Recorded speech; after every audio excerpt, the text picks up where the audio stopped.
ñu ngi jaajëfal vraiment mbooloo mi fi teew yëpp di ci jiital ñi nga xam ne ñoom ñoo sës si monsieur le maire muy le bureau municipal ñu leen di jaajëfal ci teewaay bi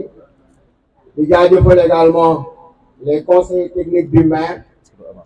nga xam ne ñoom également ñu ngi ci wetu maire guddi ak bëccëg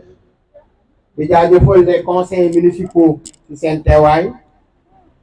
di jaajëfal également les chefs de village et délégués de quartier ci seen teewaay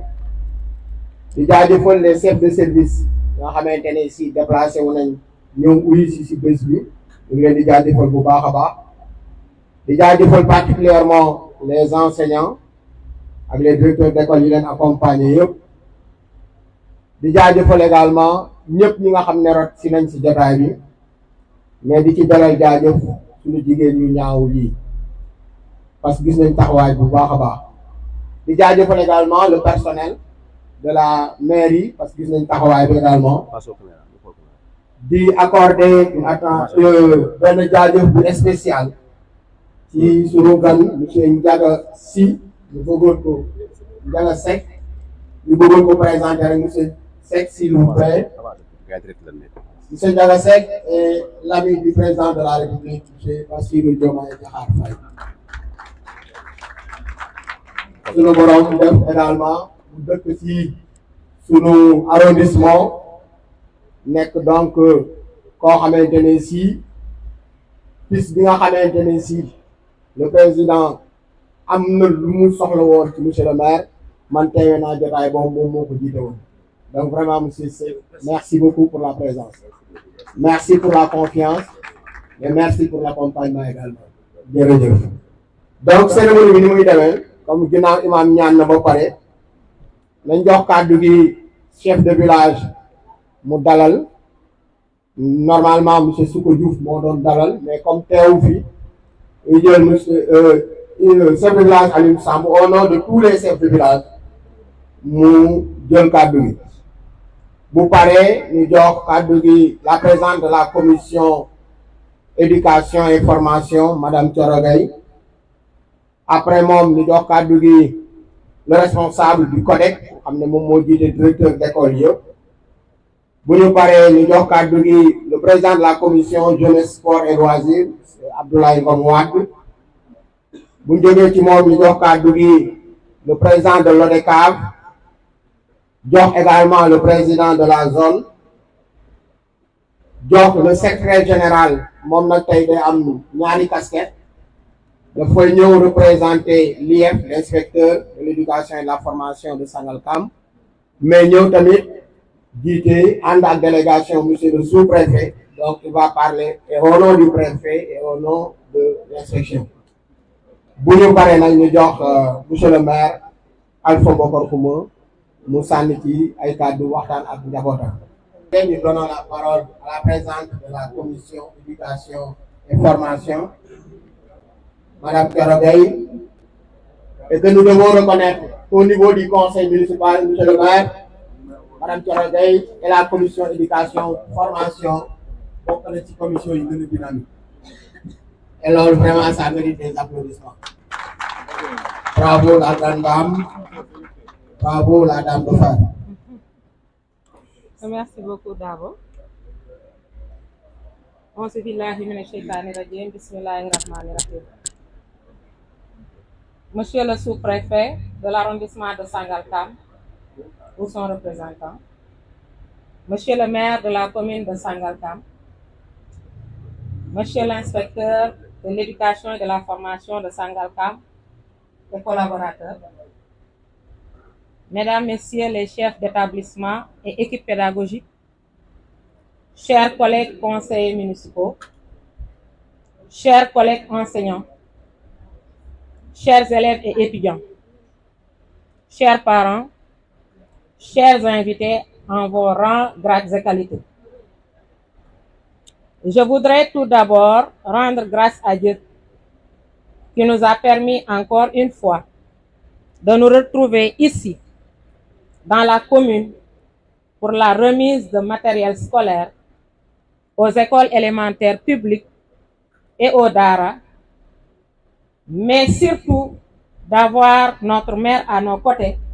cette année pour continuer le travail déjà entamé. En effet, nous célébrons un moment important dans la vie de nos jeunes apprenants. La distribution de fournitures scolaires est bien plus qu'un simple acte matériel. Elle symbolise l'engagement collectif, particulièrement de la commune de Sangalkam envers l'éducation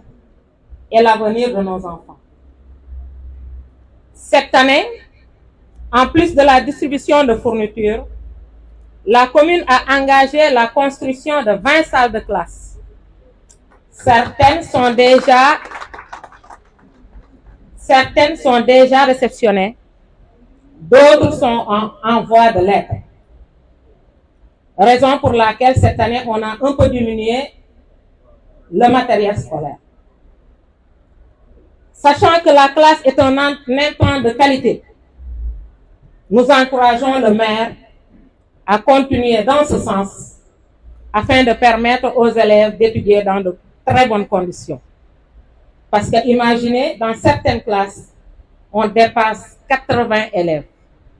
Donc, il est important de construire plusieurs salles de classe dans la commune de Sangalkam. Nous sommes conscients que l'éducation est la clé qui ouvre la porte de nombreuses opportunités. Raison pour laquelle nous estimons que chaque cahier, chaque stylo que nous donnons aujourd'hui n'est pas seulement un outil d'apprentissage, mais aussi un signe d'espoir, un investissement dans le potentiel de chaque élève. Les élèves sont les bâtisseurs de demain. Ensemble, faisons en sorte que cette année scolaire soit remplie de découvertes, de succès et de moments inoubliables pour nos jeunes apprenants. Que chaque élève se sente soutenu et encouragé à donner le meilleur de lui-même. Le maire tient à remercier tous ceux qui ont contribué à rendre cet événement possible. Merci aux enseignants pour leur dévouement.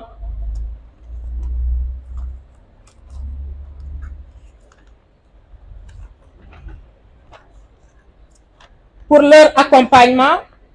surtout de nos enfants, mais aussi de la commune. Merci aux parents pour leur soutien constant.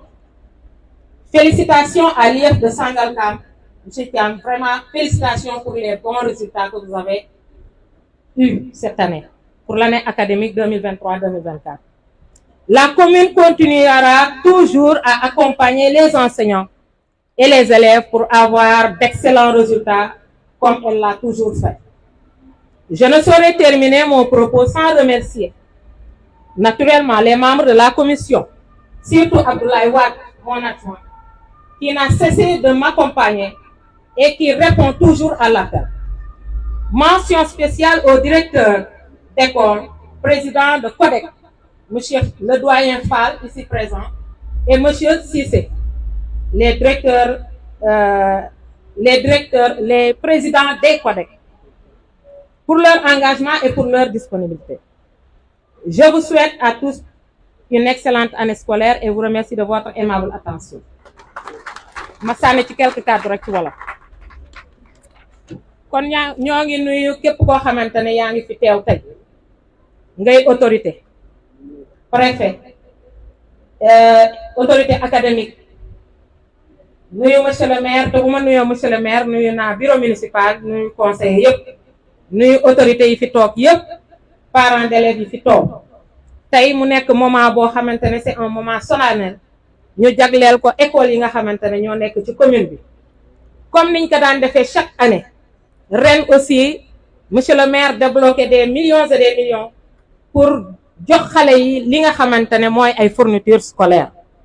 mais yemuñ ci école publique yi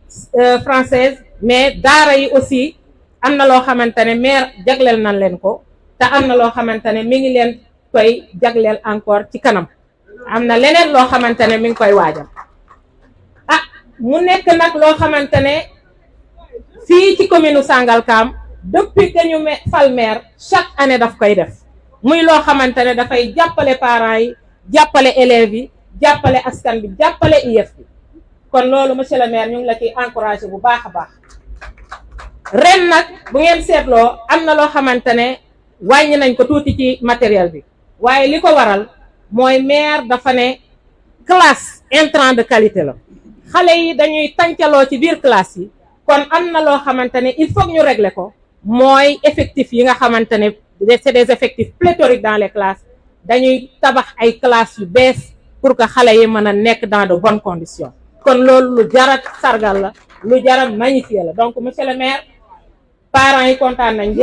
dañ koy magnifier di la encourager dans ce sens pour que nga continuer di tabax ay classes te ci loolu aussi am na loo xamante ne waxuma ko ci français mooy délibération bi nga xamante ne def nañ ko pour le lycée de Kounoune fi mu nekk nii maire dafa def délibération lycée ba commencé nañ koo tabax mur yaa ngi jóg classe yaa ngi jóg te loolu dina désengorger le lycée de Kounoune bi nga xamante ne 100 élèves la ñu am par classe donc loolu ñu ngi la ciy remercier di remercier parents d'élèves di remercier enseignants yi pour leur compréhension di remercier Abdoulaye Wade mi nga xamante ne saa yu ma ko woowee muy guddi muy bëccëg day ñëw jàpp ci liggéey bi du tàyyi mukk di remercier vraiment Cissé mi nga xamante ne moom tamit mooy président CODEC ak doyen Fall ñoom aussi jàpp nañ ci liggéey bi bu baax a baax ñoo ngi remercier ñëpp di gërëm ñëpp di sant ñëpp jërë ngeen jëf. maa ngi leen di nuyu kenn ku nekk ci turam ak santam di nuyu monsieur le préfet di nuyu monsieur le maire di nuyu monsieur les inspecteurs di nuyu mbooloo mi chef de quartier fàttewuma kenn di leen wax ne man CODEC Sangalkam B li may mun def mooy remercier le maire par rapport n'est-ce pas ak ci mu def remerciement bi nag dama koy def au nom de la population bien de la communauté n'est-ce pas de Sangalkam parce que ñun directeur enseignant ñun xëy na peut-être ñun ay acteurs lañu dañu liggéeyaloo rek mais li nga xam ne maire def na ko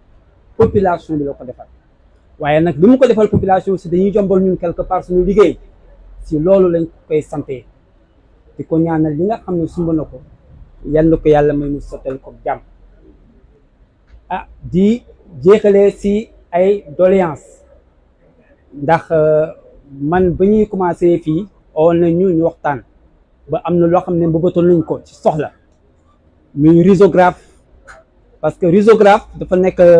machine boo xam ne ñun bu ñu ko yore en tant que CODEC bu ñu amee ay évaluation essai composition dinañ mën a enrôler beaucoup d'écoles pour ñu mun liggéeyandoo pareendoo donc riso monsieur le maire lu ñu itteel la macha allah riso lu ñu itteel la monsieur le maire bu loolu weesoo ay raam naam gaa sax xëy na peut-être am yu waaye bu ñu mënoon am aussi ay raam parce que ñun ñi nga xam ne am nañu as tuut ay quelques machines yoo xam ne mën nañ si soo bu ñu amoon ay raam aussi dinañu xaw a yombal suñu liggéey parce que du ma ko leen ko nëbb wax dëgg yàlla bu fekkente ne essai ñëw na composition ñëw na problème la parce que nous sommes à l'ère du curriculum te lépp xale yi dañ leen koy photocopier dox leen ko ñu si te moo tax loolu lu ñu itteel la bu weesee loolu maa ngi gërëm ñëpp di sant ñëpp monsieur le maire merci beaucoup. Donnons la parole au président de la commission jeunesse sport et loisirs moom également mën naa wax ci moom li ma wax léegi ci Thioro Gueye il fait partie des présidents de commission les plus dynamiques jërëjëf ci accompagnement bi jërëjëf également ci dynamisme bi ci engagement bi. Salaamaaleykum maa ngi nuyu ñu fi teew ñëpp di commencer ci monsieur le maire et les adjoints yi fi nekk le secrétaire municipal le représentant du sous-préfet les conseillers municipaux les directeurs d'école l'inspecteur de représentant de l'inspecteur de Sangalkam de l'IEF et les parents d'élèves les présidents d'ASC qui sont là les présidents du ZOC et toute la population de Sangalkam. Donc di commencer d'abord remercier si monsieur le maire si li nga xamante ne def na ko pour la jeunesse parce que chaque année dañ ko doon def ñun dañ koy defal une proposition et en fonction des possibilités moom mu def si ay amendements et parmi lesquels ren suñu commune bi dafa am 2 zones muy zone 7A ak zone 7B ñëpp ñu def leen ay trophées muy cadet et senior et que zone bu nekk mu jox ko enveloppe de 500 000 francs. En plus ASC bu nekk y a 28 ASC bu nekk mu jox la 250 000 de subvention. Donc les ASC yi nga xamante ils sont dans la commune et que ñu ngi participer. Donc on a ay ASC yoo xamante ne dañuy compétir hors de la commune ku su mel ni ASC NDS bu Doflaye ku su mel ni ASC Bokk Jom de Sangalkam ku su mel ni l'ASC Diobo de Daara Diouf et l'ASC Jambaar de Daara Diouf ñoom ñëpp les a subventionnés. Donc ñu koy rafetlu di wax ne tamit au delà de ça am na innovation yoo xam ne am na si parce que chaque année dafa am ay club sportif yu jublu si commune bi. Parce que ñooñu aussi de la même manière les ASC ils ont droit à ces subventions mais lépp mënul mat chaque année dañuy dugal ndànk-ndànk pour que képp koo xamante ne sportif nga si commune bi nga mën a am li nga xamante ne mooy sa droit. aussi mel ni association des colopophiles ñi nga xamante ne dañuy def compétition ci ay pigeons ñuy dem ba Tamba di compétir di ñëw ngay am groupe de jeunes yu bëri yoo xamante ne bokk nañ si ñu koy def si am ay trophées mu dem ba au niveau international. su mel ni aussi Croix-Rouge ñi nga xamante ne ñooy accompagner championnat yi su mel ni ñooy accompagner nawetaan yi mosuñu am subvention cette année aussi bu ko proposé il a validé ça. ku su mel ni aussi l'école de lutte ñi nga xamante ne moo nekk si commune bi donc ñoom aussi bokk na ci subvention yi mais moom nee na da leen di bàyyi ba après mu adapté seen besoin par rapport ak ñoom li ñuy def parce que ñoom li ñu bëgg bokk la li nga xamante ni la ASC bëgg donc ñoom dañ leen beral. Donc notez aussi que am na benn club de football bu fi nekk su mel ni club de basket Sangalkam basket club ñoom jot nañ seen subvention à hauteur de 1,5 million donc si biir saison. Donc on a anticipé parce que ñoom si biir championnat bi dañuy soxla les moyens donc on a anticipé cela pour que ñoom ñu jot seen subvention. am na aussi club bu nekk Ndiado athlétisme club de Sangalkam ñoom aussi bu liy jàllee ñoom aussi noonu lay travail ak ñoom au delà de l'enveloppe bi nekk fii moom personnellement mooy jël ay moyens mu jox leen ko chaque année. donc globalement loolu la donc ñu terminer rek ak les doléances yi nga xamante ne jeunesse yi ñu koy dugg mooy le problème de stade. Monsieur le maire le problème de stade de Sangalkam nekk na loo xamante ne li ñu war a gën a taxawal xam nañ yaa ngi def ay jéego nañ ci gën a def ay jéego parce que zone yi ñu ngi bëgg du métti au stade de Rufisque dañuy am ay déficit par jour de 300 000 parce que mobilisation bi ko demee les équipes de Rufisque ñoom dañuy mobiliser au stade alors que les équipes de Sangalkam amuñu lool les présidents d'ASC dañuy souffrir pour le transport de leurs supporters et le transport de leurs joueurs donc lu ñu war a demee au stade de Rufisque demee ko mooy suba boo amee mais la distance moo tax ñu am donc pour que les ASC di participer comme il faut si compétition nawetaan donc ñoom stade dina nekk loo xamante ne du baax la donc au delà du maire képp koo xamante ne tu peux contribuer à ce que le stade là ñu terminer ko je pense qu'il faut le faire. beneen bi aussi muy le projet bi nga xamante ne amoon nañ ko muy le projet de formation de licence C. Donc c'est toujours en cours on travaille donc l'enveloppe est disponible kese moo des pour ñu valider donc loolu daal nañ la woon maire nañ la ko rappeler donc di kontaan vraiment si soutien bi ci ASC yi nga xamante ne ñoo fi nekk ñëpp ñu ngi lay gërëm di la remercier jërëjëf. Merci beaucoup président Abdoulaye Ngom Wade. Président, vous avez dit pour le stade au-delà du maire képp ku si mën a jàpp. Mais puis, au-delà du maire, c'est M. Donc, M. Seck, je pense que vous avez entendu l'appel du président par rapport au stade de Sangalkam. C'est un projet de l'État, mais qui malheureusement, jusqu'à présent, il y a de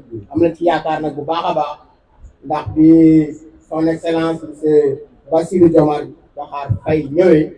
gis nañ jéego yi ci teg yàlla na sunu borom. Il nous reste deux intervenants. Le représentant de l'IF et représentant du coup également, en même temps le sous-préfet, M. Thiam. Nous allons lui donner la parole et après lui, M. le maire va intervenir avant la remise symbolique du matériel. M. Thiam, vous avez la parole. Merci beaucoup. Bonjour tout le monde. Monsieur le représentant du sous-préfet de l'arrondissement de Bambilor, Monsieur le maire de Sangalkam, Monsieur les membres du cabinet du maire, cabinet politique, Monsieur les membres du conseil municipal de Sangalkam, Monsieur le représentant du commandant de brigade de la gendarmerie de Sangalkam, Monsieur les collègues, Monsieur l'imam, les délégués de quartier et chefs de village, le chef de village de Sangalkam ou son représentant, Monsieur le président de l'ODCAV de Rufisque ou représentant, Monsieur le président de la zone A et le président de la zone B,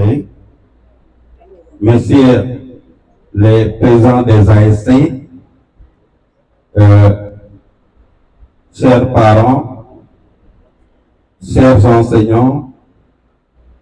je dirais chers élèves parce que c'est la fête aussi des élèves, chers invités, M. Sec,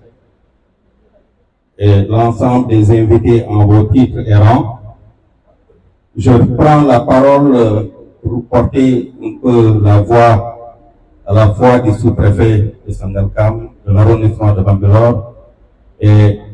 l'IF de Sangalkam pour placer des mots de satisfaction, des mots de témoignage, des mots de reconnaissance à l'endroit de Monsieur le maire. Monsieur le maire, je dirais que vous avez compris. Vous avez compris parce que la loi 96-06 portant code des collectivités a été un tournant décisif au niveau de la décentralisation. Cela a engendré la loi 96-07 du 22 mars 1996 portant transfert des compétences au niveau des communes, des communautés rurales. En ce moment, il y avait les communautés rurales. Loi modifiée en 2004-31, du 25 août 2004, portant toujours sur le transfert de compétences, mais avec l'arrivée du département du conseil départemental et des communes et la suppression de la région. Je dis que, monsieur le maire, vous avez compris, parce que cette activité que vous déroulez aujourd'hui concernant la remise des fournitures scolaires aux écoles, concernant l'équipement des ASC, vous répondez à cette loi ou à ces deux lois pour inscrire votre action dans le transfert des compétences, aussi bien à l'éducation qu'au sport et à la culture. Beaucoup de maires, peut-être, ne comprennent pas ces enjeux, mais vous, personnellement, vous comprenez ces enjeux, parce que cette activité, nous l'avons célébrée l'année dernière, nous venons encore de la célébrer à nouveau. Ces fournitures scolaires, d'abord, vont profondément soulager les populations, vont soulager les pères de famille, parce que les fournitures sont venues à leur heure. Souvent, nous recevons des fournitures très tardivement, vers la fin de l'année, au mois de mars-avril. Ce n'est pas pertinent. Quand les fournitures arrivent au mois d'octobre-novembre, ça permet de soulager le père de famille. Et ces fournitures sont des intrants de qualité pour avoir des performances au niveau de nos écoles. Donc, soyez-en remerciés au nom de l'IF, au nom du sous-préfet. L'autre problème, c'est par rapport à la jeunesse. Je crois que Rassoul l'a dit dans son discours, il a rappelé la lettre du ministre Mamadou Talla, qui a adressé une lettre aux IA et aux IF pour l'institutionnalisation du championnat national scolaire. L'enjeu, c'est que nous recevons en 2026 toute la jeunesse africaine au niveau de Dakar. Les Jeux de la jeunesse auront lieu en 2026 et c'est toute la jeunesse africaine qui va se retrouver à Dakar. Et ça se prépare dès maintenant. Si vous mettez ces fournitures donc à la disposition des ASM, à la disposition aussi des équipes au niveau des écoles, je crois que vous répondez à cette lettre qui est d'actualité, que nous avons déjà envoyée à tous les directeurs pour que l'IASU puisse survivre au niveau de l'IF pour que nous répondions présents au rendez-vous de 2026 lors des Jeux africains. Nous remercions donc M. le maire. Je crois que Thioro a parlé un peu dans son discours des réalisations. Ce sont des réalisations qui sont visibles à travers la construction de salles de classe. J'en veux pour preuve le lycée de Kanyailo, le lycée de Kounoun. Il y a l'école Kounoun HLM. Le maire répond à travers la construction scolaire. Le maire répond à travers la dotation de blocs d'hygiène dans les écoles, à travers la construction de murs, de classes, de murs au niveau des écoles et au niveau des équipements dans les écoles. Donc, au nom de l'IF, nous vous remercions et nous sommes sensibles à tout ce que vous faites pour l'IF de Sangalkam, pour l'école sénégalaise. C'est pour cela que je vous disais que vous avez compris. L'IF est toujours disposé à travailler à vos côtés, aux côtés de la commission éducation, qui est une commission très dynamique, à laquelle se trouvent Thioro et Ablaye Wade, avec qui je suis en permanence, en communication en permanence, pour le devenir de notre école. Et au nom de l'IF, au nom du sous-préfet, nous vous disons merci et nous demandons que vous puissiez continuer sur la lancée. Vous avez tous nos encouragements et merci, monsieur le maire.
Monsieur le sous-préfet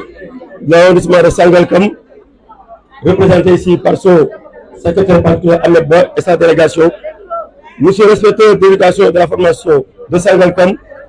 monsieur Souleymane Diop, représenté par l'inspecteur Ezé Cham, monsieur le directeur d'école,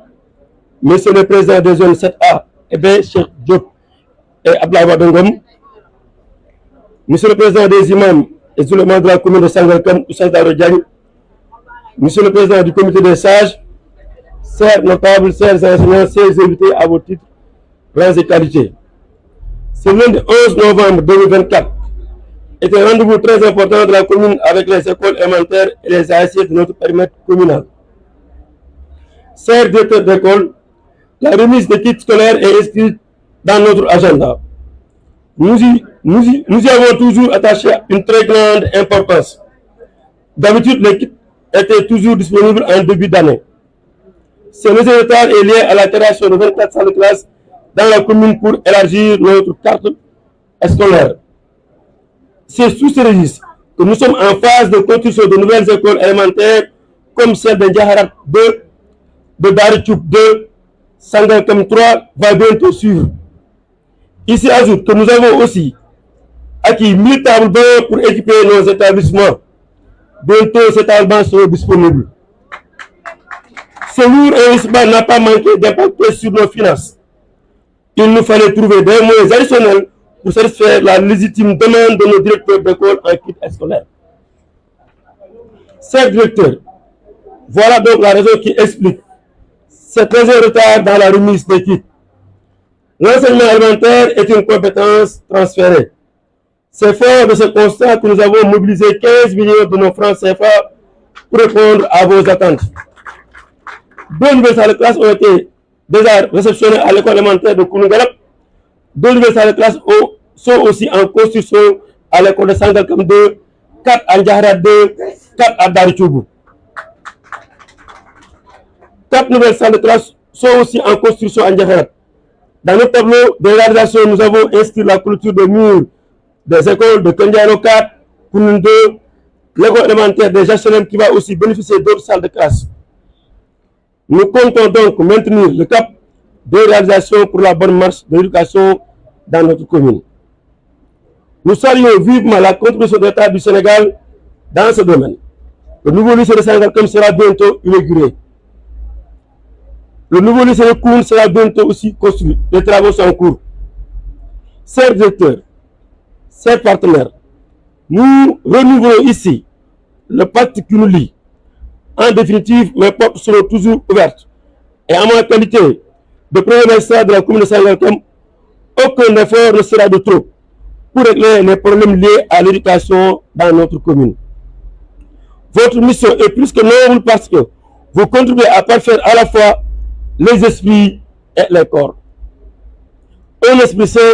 dans un corps sain. La transition est ainsi trouvée pour parler du sport, qui est un des volets de l'éducation. Je profite de cette tribune pour faire un clin d'œil au mouvement Navétane et aux différents ASC de la commune de Sangalkam. Fair play, s'il vous plaît. J'insiste sur ce slogan non pas pour solder des comptes, mais pour attirer votre attention sur le fait que le sport unit et raffermit les liens entre nos différents villages et cités. Évitons donc de reproduire les scènes conflictuelles de l'année dernière. J'exhorte donc les dirigeants et les présidents de zone à porter le combat contre la non-violence dans les stades. 15 millions de francs CFA mobilisés pour satisfaire les besoins de nos ASC. Cela s'inscrit dans notre agenda en faveur de la jeunesse et des sports en général. Trophées, jeux de maillot et enveloppes financières sont ainsi mis à la disposition de nos ASC, nos foyers et autres structures. 30 ASC, chaque ASC une enveloppe de 250 000, sans compter les associations. La jeunesse au chrono, je serais tenté de dire, au-delà du mouvement Navétane, notre commune doit être un creuset favorable à l'éclosion des talents dans le cadre du sport business. Sous ce registre, nous continuerons à porter le plaidoyer pour qu'au-delà du stade de Sangalkam,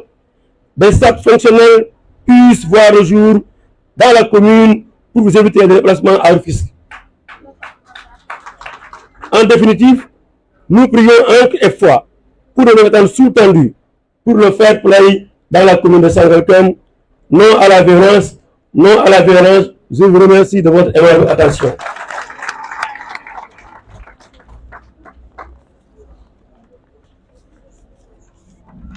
asalaamaaleykum mbokk jullit yi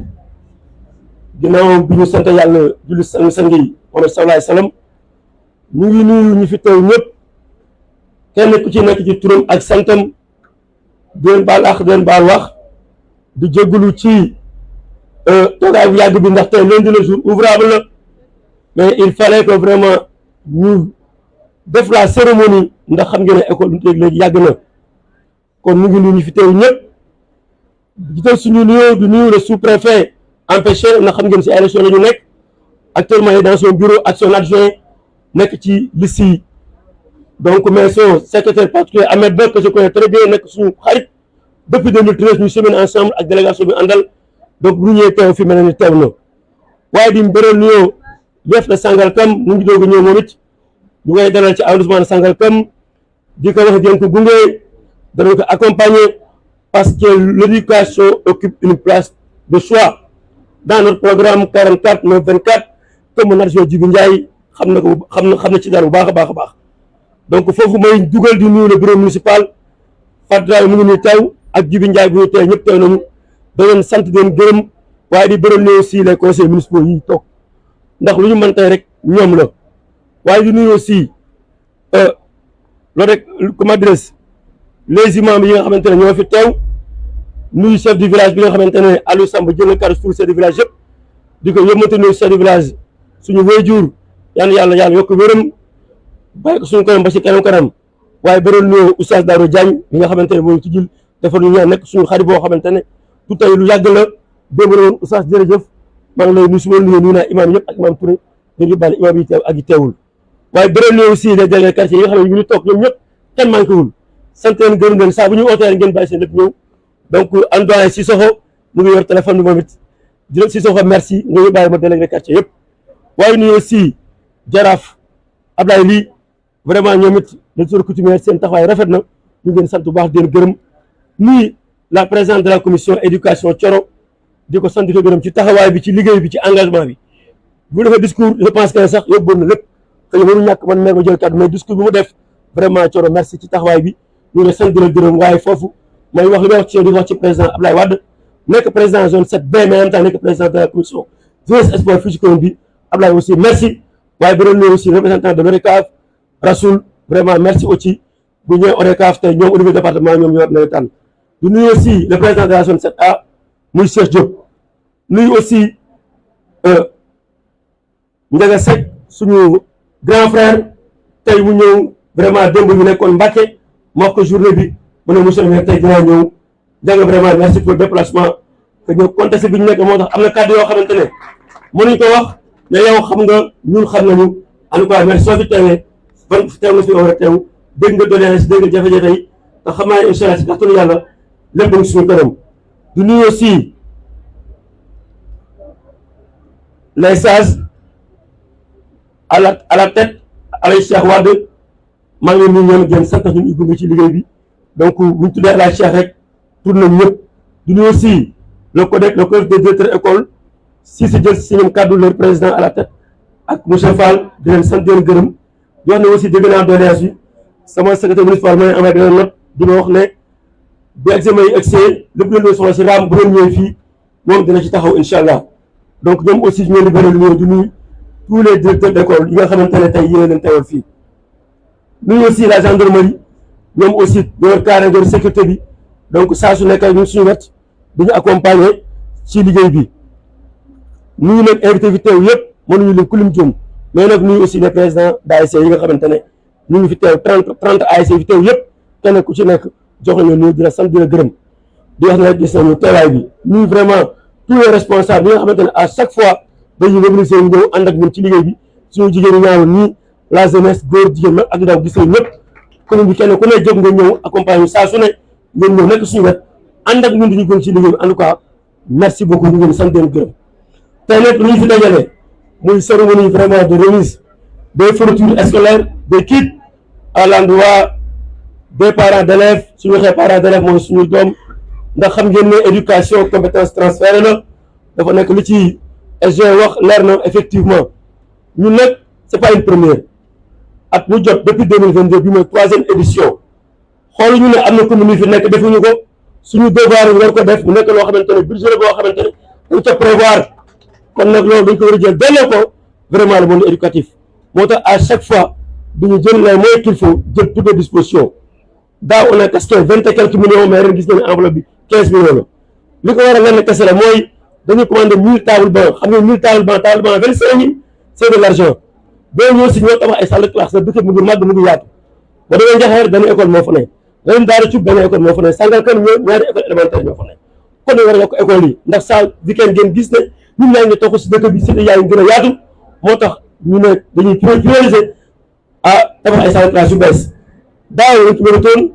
mu xaw am ay jafe-jafe mais defe naa ne incha allah balaa at mee jeex dinañ inauguré salle de classe bu ko defee année prochaine ñu mën ko mettre à la disposition de l'UEF kon loolu tey dafa nekk lu am solo éducation rek la loo xamante ne ñun dañ ko def priorité muy la santé et l'éducation l'assainissement soog a ñëw ndax ñaari volet yoo xamante ne tey maire bu koy échec rek mooy échec na lépp ndax bala ngay wax dara mooy xam-xam dafa nekk loo xamante ne loolu mooy suñu njariñu ëllëg ndax dañu ne population boo xamante ne soo ko jëlee 100 yu nekk 75% yi ay ndaw lañ 70% yi ay ndaw lañu moo tax à chaque fois dañuy bëgg même bu école tijjee une semaine xëy na ren ñu ngi si 1 mois et demi buñ sañoon dañ koy teel a def mais situation bi ak xat-xati jamono moo waral tey ñu def ko mais dañuy bëgg soo ko tijjee semaine boobu lu moo jeex bu joxe ko kon SG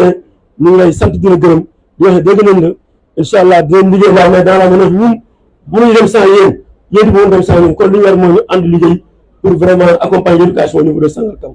donc moo tax tey ñu mobiliser tous les moyens là pour jàppale suñu doom jàppale suñu jarbaat jàppale mag ñi jàppale ndaw ñi jàppale parents d'élèves ndax élève bu ne boo ko joxee 3 cahiers jox ko bic jox ko crayon jox ko atlas mais amoon na limite kon loolu dafa nekk loo xamante ne lu am solo la moo tax saa bu ñu ko yàlla moyen ñu nekk fi teew ci dañoo jéem a def les moyens pour mettre à la disposition du CODEC kon ñu ngi lay sant ñu ngi lay gërëm di wax ne éducation dafa nekk lu am solo di wax ne ñun dañu am calendrier dañu am vision ñun projet la ñuy wax ñun lu ñu gëm mooy débat de lu ñu gëm mooy liggéey dañuy fal pour ñu liggéey boobu nag c'est ay oo ñëpp muy góor muy jigéen muy mag muy ndaw à la fin nag bu ñu demee ba mandat bi jeex boobaa nag ñu doog a toog wax population yi suñu résultat yi nii leen def si éducation leen def si santé leen def si lii leen def si loolu bu ko defee population yi ñooy jugé mais pour le moment léegi rek mooy focus liggéey commune Sangalkam seeni oo ñëpp cérémonie bi nag dafa am double casquette dañuy remise des fournitures et des kits mais aussi dañuy bareel loxo ndaw ñi dégage une enveloppe de 15 millions jënd ay jeux de moyens équipement jënd ay coupe yoo xamante ne coupe yu mucc ayib la coupe yoo xamante ne nag département lañu am gis waaye coupe yi coupe départementale la fonk samay ndaw gëm la jeunesse nag combat ñoo ma ñëpp sama àdduna jeunesse ñoo ko porté kon ñoom dañ nekk ñoo xamante ne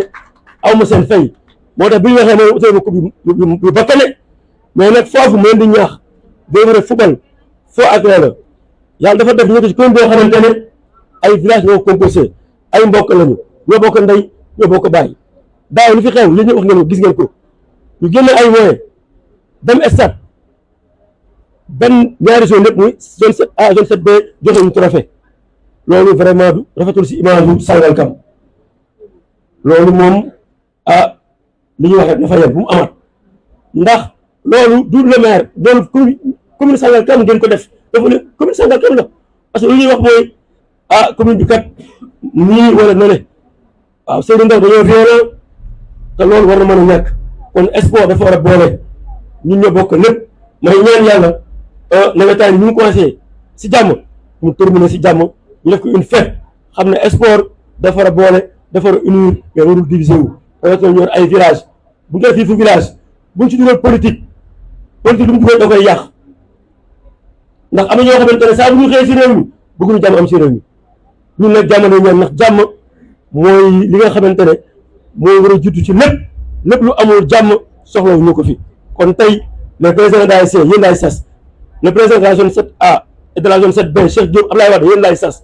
ngeen fexe ba incha allah bu ngeen xale yi waxtaan ak ñoom waxtaan ak seen supporter ba nga xamante ne nawetaan ni malgré suspendre nañ ko pour élection yi mais après ça du koy reprendre ñu ñëw terminer en beauté ba ñëw def la fête ak yéen képp ku yàlla jox cër ñu xam ne la ko jox man aw ma équipe benn équipe laa am muy commune Sangalkam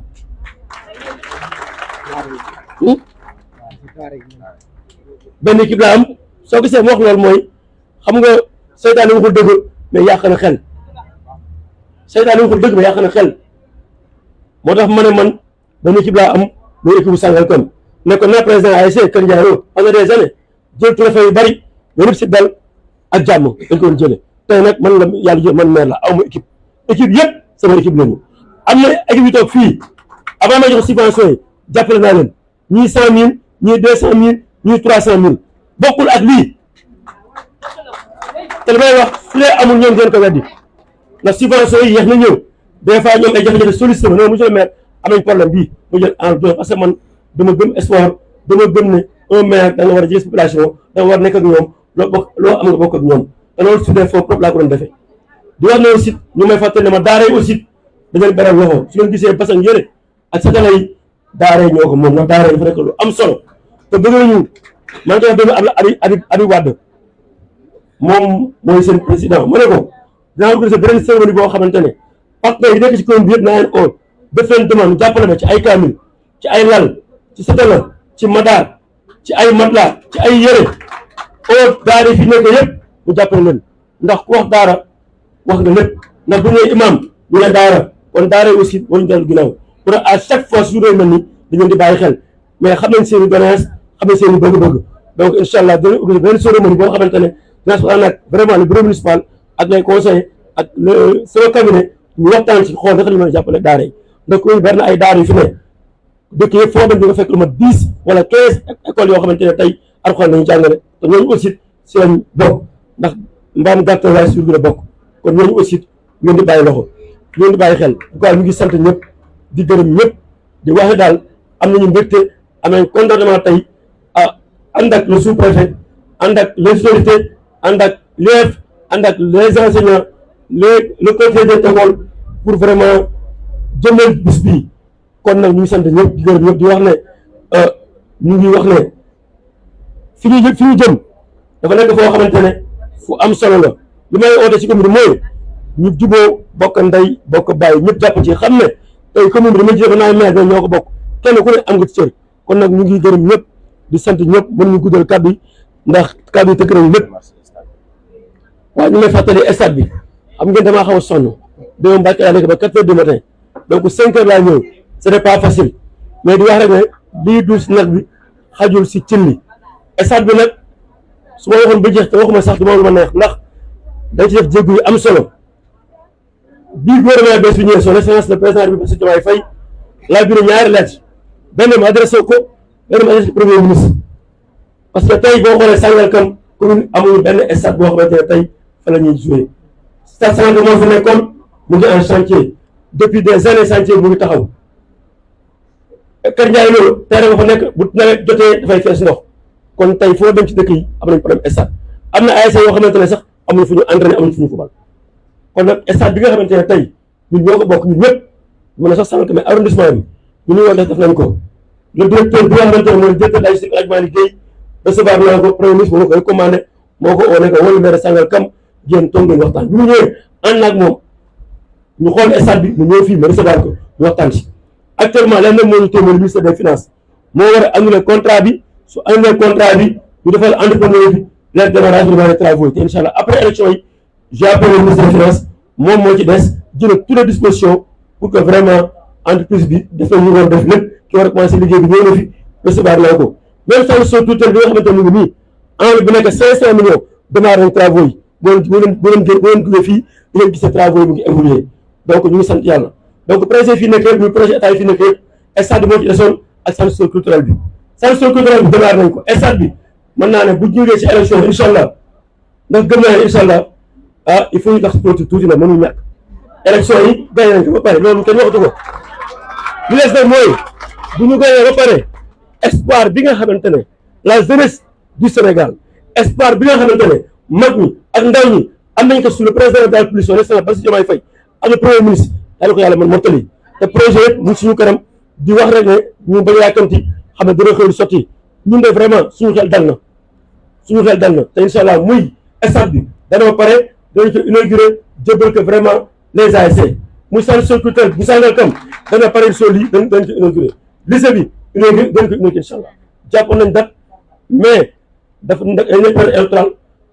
le ministre joxoon date le 6 moom investissement nekk Kédougou mu ne mu ñaan ma mook payam ne ma nañ jàppat beneen date mais lycée bi pare na lycée Koungheul aussi may remercier l'État du Sénégal ndax bi ñu ñëwee moins de 3 mois 4 mois ñu taxaw lycée boo xamante ne tey boo ko estimé en dépassé na 600 wala 700 millions kon loolu sant yàlla ndax ku xam Kounoune xam ne Kounoune ay li ko wër dafa yaatu dafay jóg ay ndaw du yeewu dem Tëngéej di fa jàngi bari na kon tey lycée boobu travaux si 9 mois la incha allah bu ñu doon génne lycée de Sangalkam dans 9 mois dañu indi lycée de Kounoune ak yeneen ak yeneen ak yeneen yàlla yàlla defal jàmm moo ñu fekk ak tal remercie aussi la presse seen présence toute la presse locale à chaque fois ils sont à nos côtés pour nous accompagner waaye remercier aussi suñu communicateur traditionnel yi Doudou Ndiaye jërëjëf maa ngi remercier suñu wéjur la waaye di bëri nuyoo Gorgui Ndiaye li ma lii ak moom du politique du dara c'est un grand frère c'est un ami bi ñuy xamante si depuis 2011 2010 moo tax lu ma xewee su ko yëgee du xaar ma woo ko donc kooku du ma ko remercier moom xam na man xam na sama grand la sama lépp la maa ngi sant ñëpp di gërëm ñëpp ku ma tudd ak ku ma ko tuddul sama cabinet le personnel sama secrétaire municipal bàyyi ma kenn le bureau municipal les adjoints taxawaay bi rafet na maa ngi gërëm ñëpp di sant ñëpp. poubelle yi waaw poubelle yi aussi waaw dañu ko y avait 1000 poubelles mais dama leen ne woon il faut ñu associer si vraiment les établissements publics moo tax ñu am benn lot de combien Dabo 5 poubelles par école loolu tuuti 10 poubelles par école moo baax 5 dafa tuuti yokk leen ko ndax école dafa nekk milieu boo xamante ne l'hygiène dafa am solo donc nañ ko wax def ko 10 comme ça mu nekk loo xamante ne dana gën a yaatu en tout cas ñu ngi sant ñëpp ñu gërëm ñëpp asalaamaaleykum jërëjëf.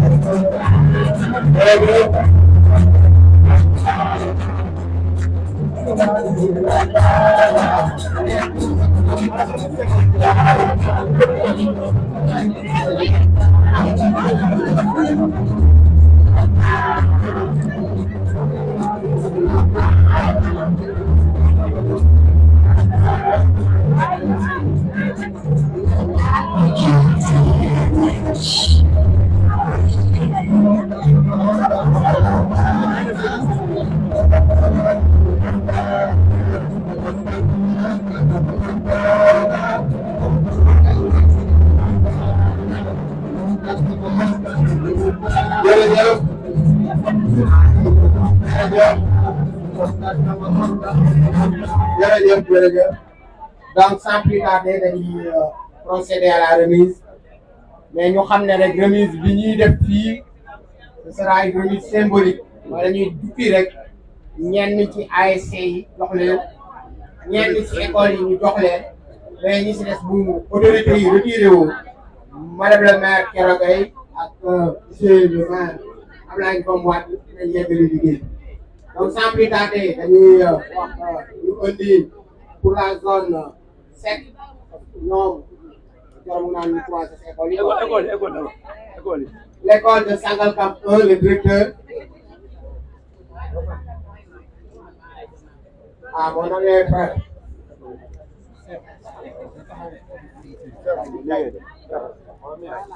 Monsieur le maire qui m'a donné mon alors monsieur le maire moo leen di remettre seen lot devant les caméras devant les caméras monsieur le maire devant les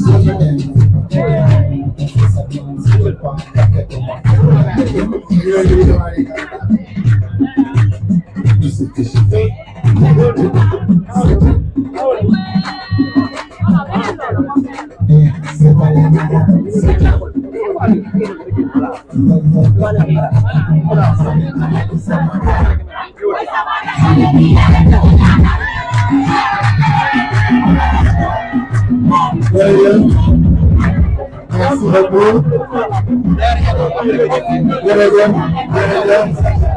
Merci beaucoup. Alors, nous demandons à l'ASC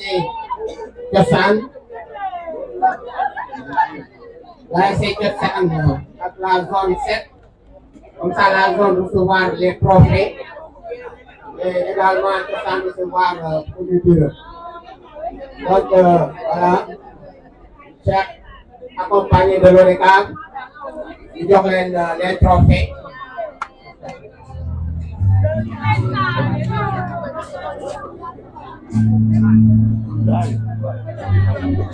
Ah oui, le grand trophée. La photo. Voilà.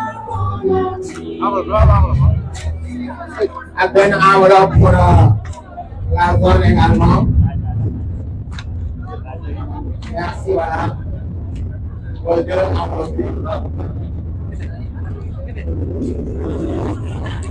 La zone 7A et la zone 7B.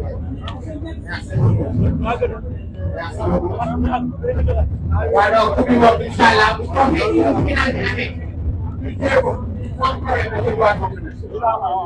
on a cette fois-ci, nous demandons également le représentant du préfet,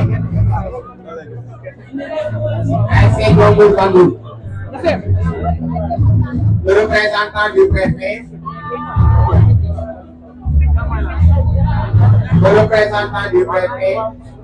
qui va donner le nom de l'ASC Djongol Bandou.